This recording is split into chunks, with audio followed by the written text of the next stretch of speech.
Hello and welcome to my video. This is part 6 of the Forbidden Project, and in this video I will be wiring in a new ignition switch for the bike. The old ignition switch got lost a long time ago, and the wiring as well. So I bought a cheap wiring switch for a scooter or a motorbike from eBay, which has 3 positions like the original had, and I'm planning on wiring it in. So the first thing I need to do is check this new ignition switch and check which connections go where. You can see the carrier for the ignition switch in the video, and this carrier needs to be adapted as well so that the new ignition switch can fit in there. So when I bought this switch on eBay, I didn't have any wiring with it, so I don't know which position connects which wires on the wiring loom. So for this I'm using a multimeter and I'm just measuring connectivity from one to the next, to the next, to the next wire.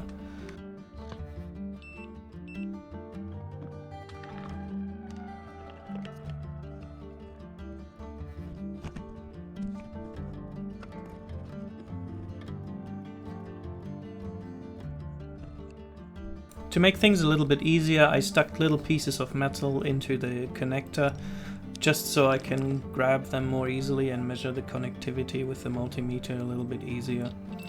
All I'm doing is just measuring connectivity, seeing which wires go beep in which position of the switch. So when it's off, nothing beeps, and when it's turned on, I check which pieces are connected, and when I have a connection, I then mark the wires using a little bit of color electrical tape, and then I continue this for all of the positions of the switch. And afterwards I just check which wire goes to which wire from the ignition lock to the wiring loom that's on the bike.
With the wires all measured up, I now need to widen the hole in the carrier where the ignition lock goes into.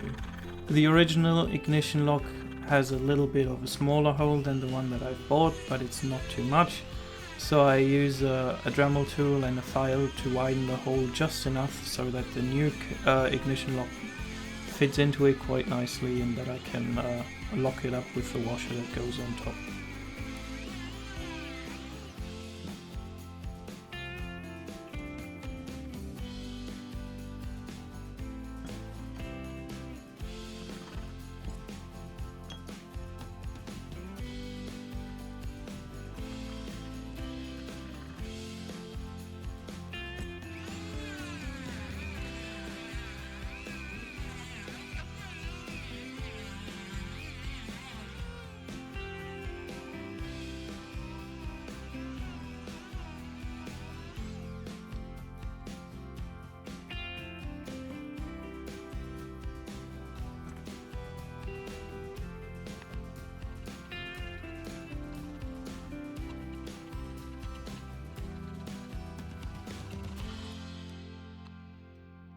Now that I've opened up the hole and checked whether everything fits as intended and works how it should, the next step is just comparing which wires need to be connected to which wires on the bike. And the original switch on the bike also has 3 positions, just like the one I bought, but it only has 4 wires.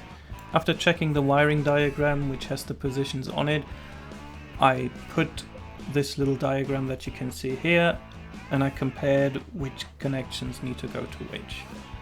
So now that I've done this, I need to find the proper wires on the bike itself and then put different boots on the wires so they can fit up into a fitting connector so I can plug everything into each other.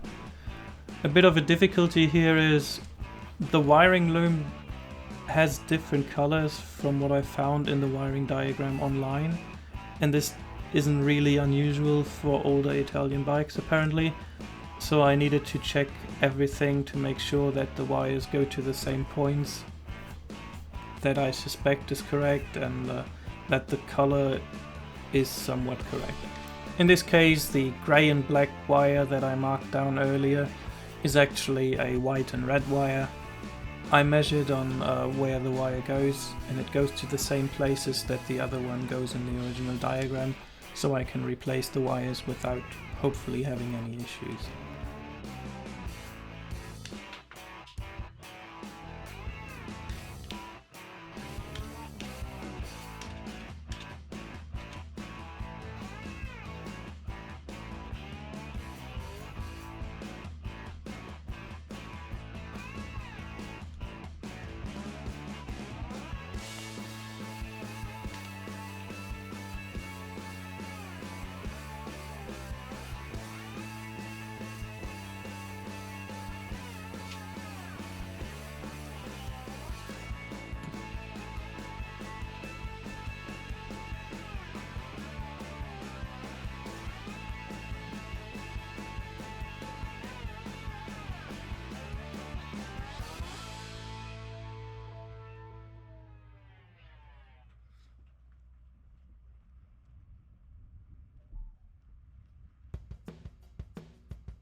2 of the connectors go to wires that go to multiple wires of the same kind that are connected to each other.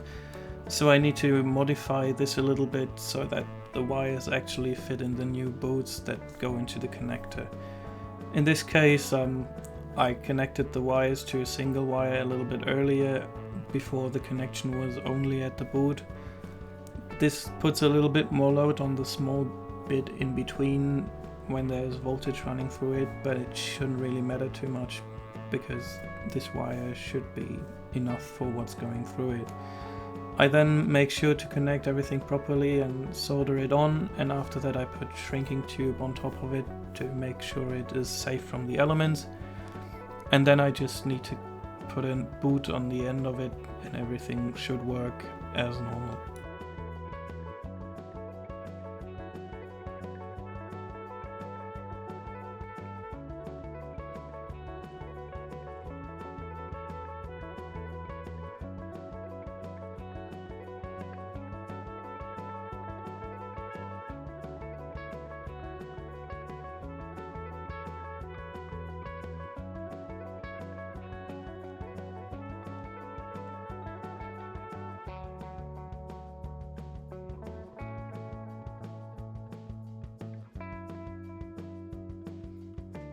Before I put the wires into the connector, I use a rubber boot from a different harness that I've lying around and that I scavenged off of it, and make sure that it's put on so that when the connector is on, everything is protected from water and corrosion.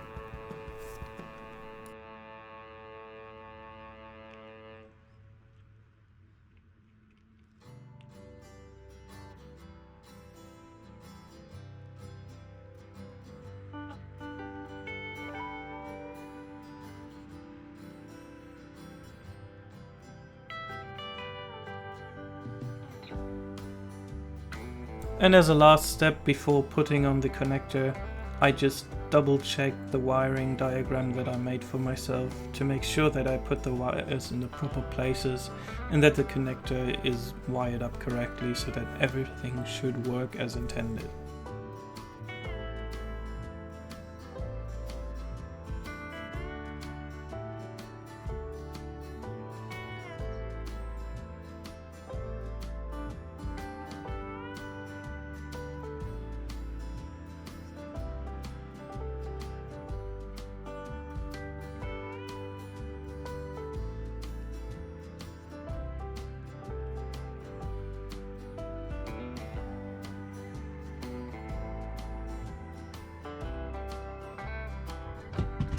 And with that, I'm done. I've put in a new ignition switch and I've connected it to the same wires that the old one was connected to. It has the same positions on it, run, park and off, as the original did, so everything should work just fine and just like the original switch did. And with that, this video is finished and I thank you very much for watching. I hope you liked what you saw and I hope to see you on another video. Goodbye!